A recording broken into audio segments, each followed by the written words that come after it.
Of course, war is horrible, so why did the Palestinians initiate this war with their vicious attack on Israelis on October 7th? Well, they didn't. They didn't. This war has been going on for 75 years. Israel initiated it in 1948 by ethnically cleansing 750,000 people. We must expel Arabs. We must expel Arabs and take their places. We must expel Arabs and take their places. And if we have to use force, not to dispossess the Arabs of the Negev and Transjordan, but to guarantee our own right to settle in those places, then we have force at our disposal. David Ben-Gurion, the first prime minister of Israel, said that in 1937. And that's what they proceeded to do. The people in Gaza, this is what you need to understand. The people in Gaza, over 80% of them are refugees. Many of them are from a place called Majdal Asqalon in what is now southern Israel, in a city called Ashkelon. And they were dragged from their homes and driven from their homes, placed in prison camps, barbed wire prison camps, and then dumped in trucks in 1950 into the Gaza Strip, where they would be permanently warehoused.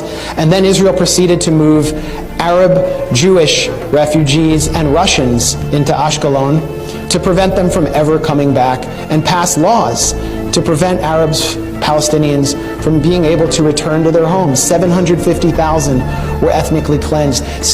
For 18 years, the remaining Palestinians, 100,000, were internally displaced inside Israel. The remaining were put under military rule. They were under military occupation until 1966. Then in 1967, Israel violently, in a war it initiated, occupies Gaza, occupies the West Bank, occupies the Sinai Peninsula, the Golan Heights in East Jerusalem, and then invades Lebanon in 1982, attacking Palestinian refugees there, puts Gaza under siege in 2005. No one can get in or out without Israeli military permission.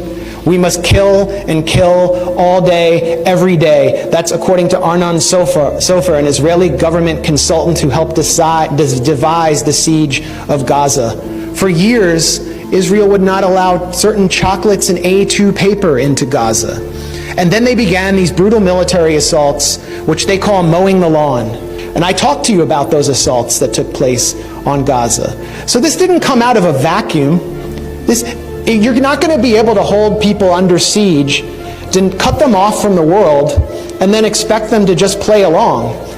That doesn't mean that I celebrate what happened on October 7th. It should have never had to happen. The reason it happened is because of the Israel lobby here, the genocide Democrats and the genocide Republicans who deny the Palestinians any right to have rights. And it's the right to have rights that defines you as a citizen. They're citizens of nothing. And now we see what Israel really thinks of them, really thinks of their children. Gaza has become a graveyard for children, according to UN Secretary General Antonio Guterres.